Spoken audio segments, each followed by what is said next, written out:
चल हो दादा ओसे का नया नहर कनिया आइल बिया त काहे खाती हमने के पटीदारी करिन जा आए काल दिन नौकरी लाग जाई तो हमने के ना घरवा का पगड़ी हाथा ना होई हाथा ना ऊंचा होई आ कोनो बात में लइका फइका अपन अपन कोई हसन अपन नौकरिया वाली चाची होई कोई घरे ही तो गवन आदमी जहन खोज लड़की के बियाह करे त आदमी कहन कि ओकरा घर में एगो नौकरी बाटे हमने के त लागू रहे कुछ बुझाही के नहीं घर में लाइट कट गइला का करने आ दीदी लाइट कट गइला दीदी जी लोग काम करता नहीं अच्छा कॉलिंग दीदी जी कौन देखत है काहे के सोच दीदी जब हमार नौकरी लग जाई नु आ तो रउआ के स्पेशल एगो नौकरवानी आ नौकर बैठा के रउआ के हम काम देने कराई आए कने आ तू कह दे हलु हमनी के हो गई ठीक नु टेंशन मत ला भगवान शिव गुरु कर जावना चर्चा में जाई ना कोई ना हे शिव गुरु हमर गोतिनी के जहिया नौकरी लाग जाई तो हम चर्चा जरूरी कराई ठीक नु हां दीदी हां हम ये मनावत नी के हम गोतिनी के नौकरी लाग जा मोल टोला महल्ला हंसले बाटे सब कोई के मुंह में करी खाए खाची आ जाओ सब कोई कहता गोतिनी पढ़ावत ऐसन देखावत ऐसन गोतिनी पढ़ावत ऐसन हमने कहनी जा हमने के दोनों गोतिनी मिलकर कहनी जा कि हां हमने के पढ़ावे के हमने के नौकरी करावे के हां देखी गांव टोला नु कोई ई ना सोचिनो कि फलाना के पतोहिया नु नौकरी वाली हो जाए कने आ देखी हम मुंह में हमने के करिखा मत पोताए दी ह कतनो मेहनत करे कोई हमने के करे के बोल की 5 काठा बेचा जाई लेकिन नौकरी कने आ लेके रही ह हां दीदी हमरा इतना भरोसा बाटे कि हम नौकरी लेके हमरा वो देखत रही हां कनी सोची ना कनी नु एगो एक टोला में सबसे मतलब जोन अच्छा खासा कोई पढ़ावत हो कि जोन मास्टर बड़न का रामू सर त बान हाँ रामू सर बढ़िया पढ़ाए न बड़े बड़े लइकन के मम्मी जी से कह के तनकी शाम सुबह दोनों टाइम हमरा के करवा देइए त काहे के तनकी पढ़म लिखम में तमे नु ये कोने हम त कहम न कि रामगढ़ खूब बढ़िया कोचिंग बाटे बड़े बड़े नौकरी के लइका तैयारी करे न सन गांव में पढ़बो सब कोई फलाना वो भौजी आ वो जगह बाहर जाके पढ़बो तो कोई ना न कही तनी बाहर नो साड़ी पहन के ना जाए के एलम ए कोने हम कहतनी कि रूम ले ल 1500 2000 के आ सूट पहिर के जाइए कुछ पहिर के जाइए कोई देखी थोड़े नहीं अरे दीदी हां ई त बात वो सही कहतनी त हमर दिमाग में अनीता बुच्ची के लगा देब हम अनीता बुच्ची बनाइहन खियाइहन का करिहन नौकरी लग जी त खुदे अपन जेकना घरे न तेकर घर बियाह शादी कर देबू आ ओ जरहन त बनाइहन खियाइहन पढ़ाबो करिहन तारा संगे संगे का सही कहतनी काहे के हमर मामा के लइका ओजी के बाड़ा पढ़ल लिखेलन ऊपरे से बात विचार क के आ रूम ले लेतनी हां पैसा दियाई ना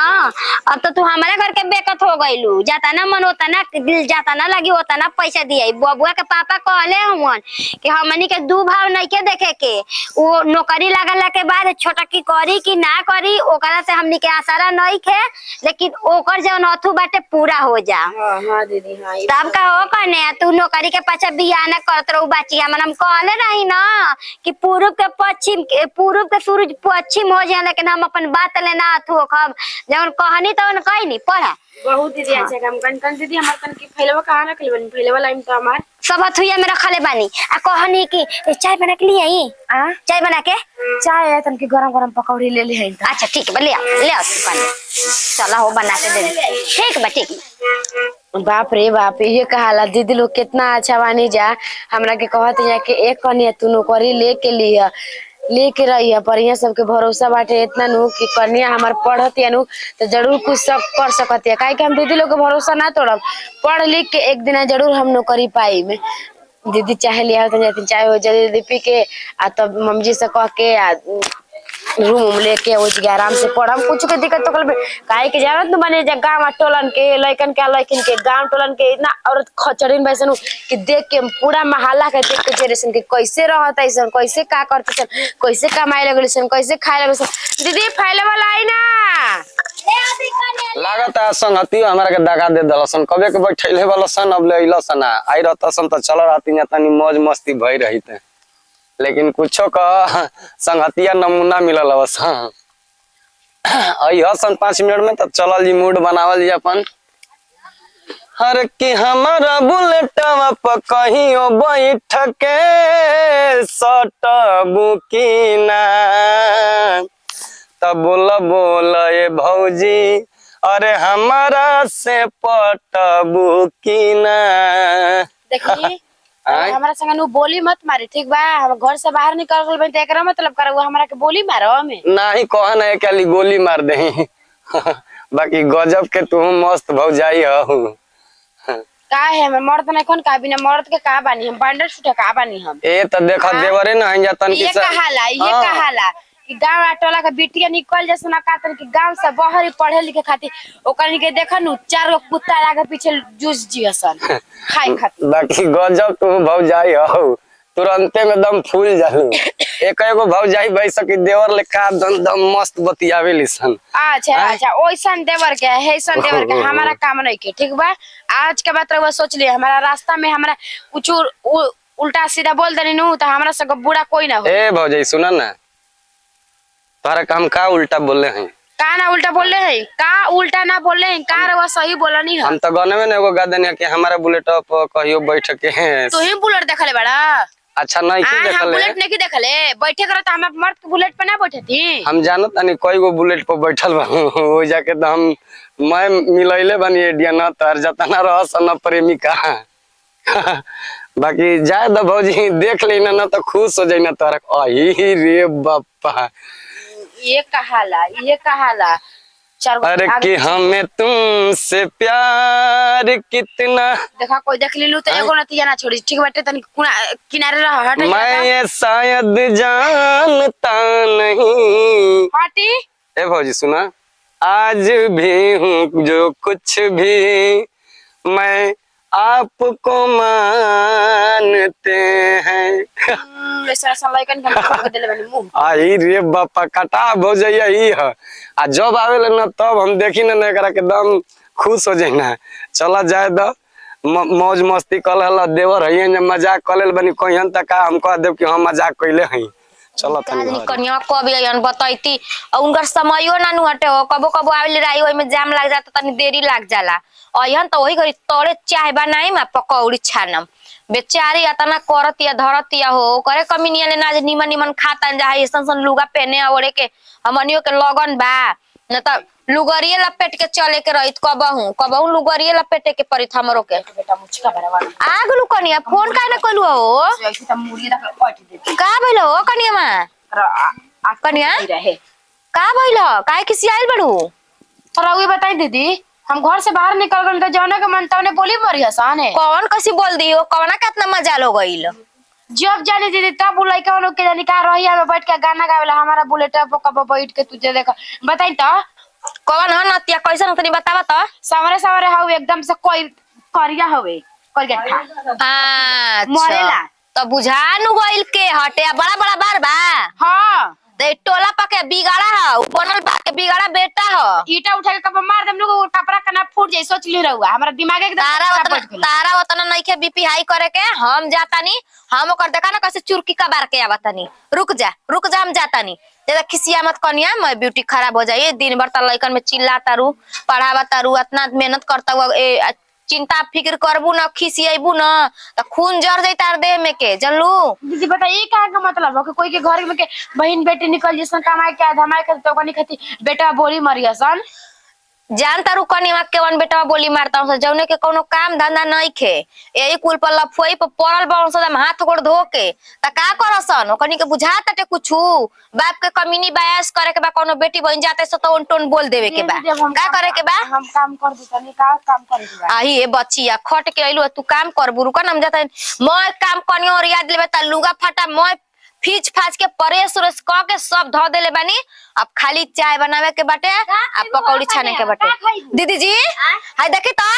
बोलले बाटे हाउ उनका लइका संतोष चाचा का लइका ला समारा का बोलले बाटिन का के बोली का दगा ना धक्का जाके नतिया के बबरिया धक्का बीन दी ह जाता नहीं हम कब बीन दी ह हां जाता नहीं रुकी ना जाता नहीं ओइ जरा लाओ कि आइल है नहीं है ऊपर जाके हमरा का मर्दाना नहीं के त कौन हाथ बा धरिया सन हमने कैसे धली कोनो जी हला देवे के ई पहले बताई ओ नतिया ने हमर मर्द नहीं के का सुघर हमर मर्द नहीं के सुघर है कहता भैया के दर्जा हमहू दे सकतानी ए भौजी चल चल पहले केता ना लइका मुंह काढ़ावा बाटे ए भगवान है सही कहला स। अच्छा त काहे ना कहलो कि तोर बहिनियो के हमर मर्द दे दियन दर्जा ई मरद जमा के। काहे ना उठा के चला देले हो जन के फौजदारी भई रहे त आदमी देख लेले रहतन नतिया के आ ओकनी का बात बा केस फौजदारी करे के जी ओकनी के खाए के ठेकाने नहीं के बाप दिन भर ठेला चलावेला। ने बेटी पड़ल बनी स घर में आ उ बैठ के छिछोड़ा ई करत न करत नहीं औसई जिंदगी भर छिछोड़ा ई। दीदी का काम करके हम कर देते। दीदी जी करे के कने तू पढ़ाई लिखाई पर ध्यान द। मन टोला के मेहरारू घर मुहे माटी ले ले बैसन कैसे बैठा के पढ़ावत ऐसा पढ़ावे के नहीं अपन नौकरी पर ध्यान द ठीक ना टेंशन मत ल। दीदी जी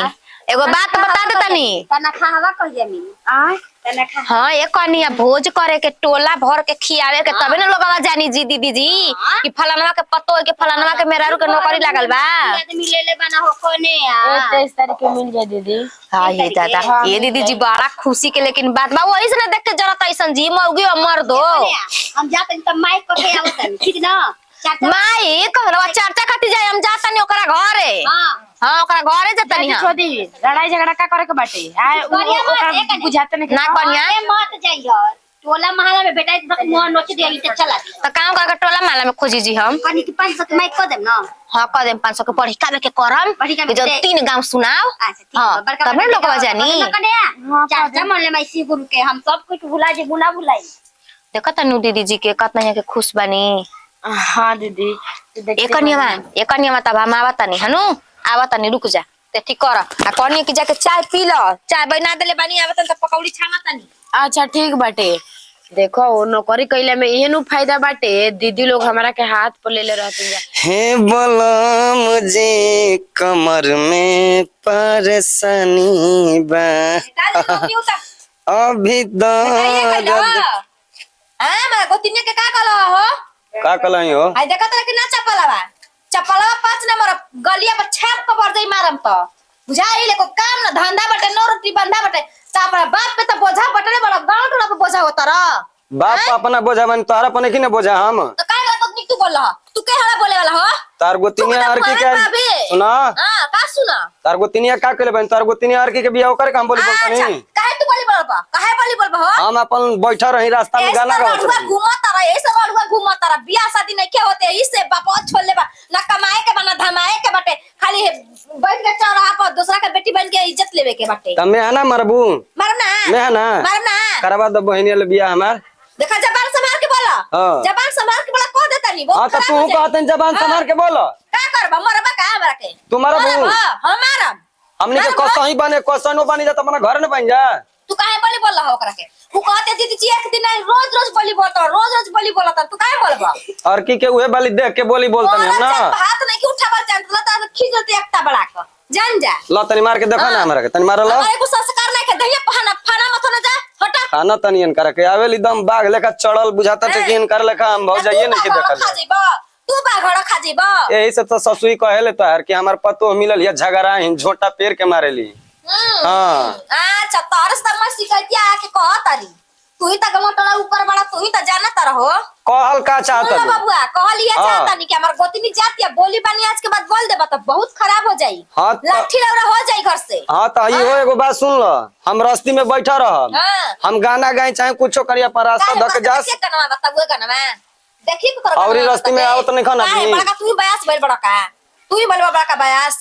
हैं हां भइल बनी का कहल चाहत बोला ना बोला अपना का घरवा के दमिया के बोलावा ना बोलाओ तो लखा 22 से भौजाई झोटा पेर दिया सा बोलावा ना बोलावा कौन देखी आवत है बोलावा बोला कर लगला हो अरे देखियो समझा कुछ कि ना हो का हो गए हमरा गोतनी देख के बोली बानी बोलत रहा देख लो का हां कहां देख लो हमरा गोतनी देख के कहती है तब जाननी है कर गोतनी अच्छा। सच्ची बोलती है हां कहो भाई बहन के बिजनेस बका हो बिजनेस खोले बाबूजा का ए सुना बहन के हमारे बारे में अगर उल्टा बोल देबू ना तो बेकार हो जाई बरबा का अंगुली मत देखो नीचे के बतियावा का बतियावा हमारा बहन के बोलबू उल्टा हां तू दूसरा कोई के बेटी बहन के उल्टा बोलबा तार बहन ये सीता भइलिया ना ना तो हने जानी संस्कारी बालू जा हमनी के घर के बेटी बहु बाहरी कमाली सना हां बेटी बहू घर में लड़ाई रहे परसावे परसा धराई रहे पकड़ा निशाना आवा कमा निशाना उहे और की के उतरल वाली का कि बुझाता कि देख के मैं मरल बनी जा अभी मोबाइल छिनाई रहे मुंह वाली के मार माराई रहू ना भुला अरे तू चुप रह रे बचिया जाने तो टोला महल में जाने के जानबे ना करे के ए देखा हमारा बहन के बारे में उल्टा आज के बाद अगर बोल डालू ना तो जान लिया तू दूसरा कोई के बेटी बहन के अपन बेटी बहन जैसा सोच ठीक नो सोच उनकरा के का कइल हई हम काहे करे तू देख के बोल हम गाना गाइब हमार मन हाँ। हां चप्पल दीदी जी चप्पल याद ही सुनी ओकर मार जेकरा आई उहे न गाई हमारियो के मर्दा देख के इनका के गाई त मत योरा न लेके मत यो आई तबे न गई गाजा नहीं हो अरे बहन तू चल तू घरे चल पीट दी ओकर मार अरे तू चल घरे रे अब हम जिंदा बनी कौना के बेवत बा के हिला के देख लेही हां चलो काले का तो चल आइल बल जा हमनी के लग थोर बन जाए ई बड़ा बिगड़ सही बली जाए पतो ना घूम घूम के कमाली सन पानी के हमेशा जलन रहता हमनी के ना देखत ऐसन तब जरत ऐसन कि कैसे हनी के आगे में बढ़त रसन गवैया बनत वो रसन ऐसे ही ना बोले हो तू जरूर कुछ बोल ले हो कबा अरे ना बहनी जान तली बैठा रही ना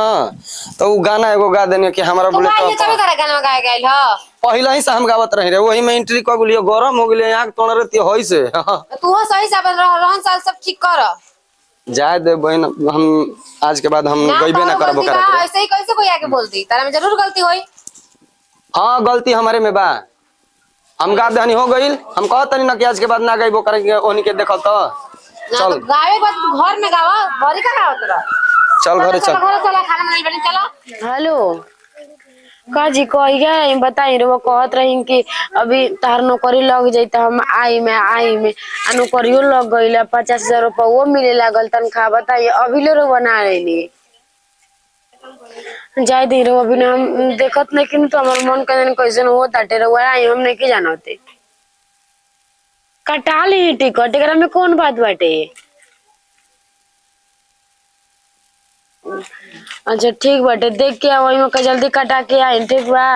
क्योंकि हमार निको को लागत तो कुछ नहीं के रहुआ अभी ना नौकरी लगा रहे तभी रहुआ कहनी कि आई में इतना दिन टाइम हो गई आइबो ना कहीं हाँ घर परिवार सब कोई ठीक बाटे अब टाइम बाटे माई के घर जाए के बताइए नौकरी करे लगनी तो ना अभी टाइम हम नहीं के माई तो फोन कैले ही रहे ई का करते लोग ने जल्दी आई सेम के तरकारी खाए के मन करता का हाँ दीदी आय हाँ ठीक बा रखो तीन बार ठीक है बा तो हट आटा बना देता निजा तू दिन भर एगो तो खटनी खट के आवत लुआ घर में करब हमनी के बटल है नहीं बजे घर में करे धरे खाती काहे दीदी हम नहीं की बना सकते कनी ए बुचिया शिवनिया लिया सुन है ना आओ निकाल दे आ है ना का कनी की एक डिब्बा चाउर ले जाके आ चाची के भुंजा लांडा तनी लिया के दूगो खिया तो ना उबालल खाई अरे ना दीदी बताइए बुची हम पासा में जाए ले ली 100 रुपया बा सबको के अंडा उबाला ला देम काहे के चाउर रो बेचतन दीदी बताई उ अनाज किन किन आवताटे एक ने त उबालल अंडा आइबे करी तो ओकरा से निक रासा डला जाई 100 रुपया में को मिले रे 100 रुपया में 10 को मिली एगो 10 का मिली आ नहीं दर्जन के भाव से सस्ता में पड़ी तो दर्जन से 12 गो चढ़ी के रहो हां 12 गो तेरे को होई ना जो तो 100 रुपया के ले ले हटा प्याज जो काट के खूब चटकार बनावत तनी अरे हम बनावतनी तो झगड़ा भइल न आलू के दुकानिया पर चलियो आलू के दुकान पर जो छोटी हम बना देतनी अरे रहे दुकाने अब तो नौकरी हो गइल बा ठीक नु सेवा सत्कार नहीं करवत कम से कम बैठ के खा छोटको मजिलो सब कितना निमन भाई हमार शुरू से भी रवा साथ देने जाते से दूसर गोतनी रात नु त कितना लड़ाई झगड़ा हो गई रहती वो टाइट हो गइल बा नतिया अब ना बोली तारा के देख तारा के देख के कहानी जा कि चप्पल मारे के आज के बाद कुछ कर बता झगड़ा करत रहला कहता नु गाना ना खाई काय ना कहली जब ओकरा के देखेला तबे तू तोर गाना निकलेला ईटा चला दिया जौन होई खेत पौधा रे हमनी के देख लेवे के दुनु गोतनी मिल के का हो हमनी से के बतियाई करनी दीदी ना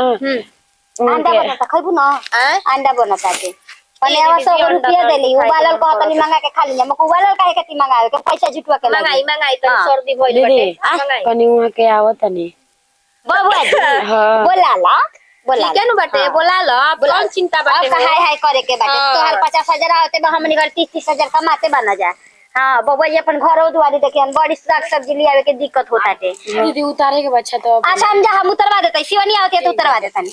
ए दीदी जी कुछ कहीं ऐसन गोतिनी मिलल नु के घर हमनी के संवार दिहलस जान जाई वो बूढ़ी देरवावत रही कि मार नौकरी लगवावत उजा लाते के नीचे न रखी नौकरी लगी ए दीदी सब एक लेखा बा सब एक लेखा बा दुनिया में हो गइल ना 6 महीना हो गइल हां होइए गई आज तक ले कुछ कहले बिया आज तक ले आ कतना रिलेशन तक पढ़ा के आवेलिसन त मैं परसों ने फेके सा लुगा ओने फेके सा कि मैं लिया के बिस्तरे पर चाही आवे पहले तो गप दे ताकले के दीदी जी बर्तन धोवाइल बा दी धो दी। साबुन नहीं के रखत कहती है कि जे मालिक बा उहे रखी घर दुआर बनिए के में बनिए आजकल तो मार लुबलु बा जाता है सब मर्द के कमाई पे ये तो बेचारी अपनो कमाई देती है। ए दीदी जी भगवान करो कोई के नजर मत लागो गुरु करत, जान हाँ, हां गुरु मत नजर मत लागो। हां ये सिगुरु कनी की चाय तन चाय बना दी का जी आ? चाय बना दी बना दो रुकी बनावा तनी चाय बना के तनी गुड़ के बनाई ना अब उ दूध वाला पिए ले अब बना के बना सुंदर से बनाई में दूधा में गुड़ डाल के ठीक है ठीक हो बना के जाई। दे दो बना के ठीक बाटे जा तनी देते तनी बना के ए बुचियो बना के तनी निकाल के होता दा। नमस्कार प्रणाम मम्मा निकलन सिंह हमने के अपन टीम में हमने के एगो पारिवारिक वीडियो अच्छा लगी तो लाइक शेयर कमेंट करते रहे सबके साथ विदाई अगला वीडियो में फिर मिलेंगे बाय बाय।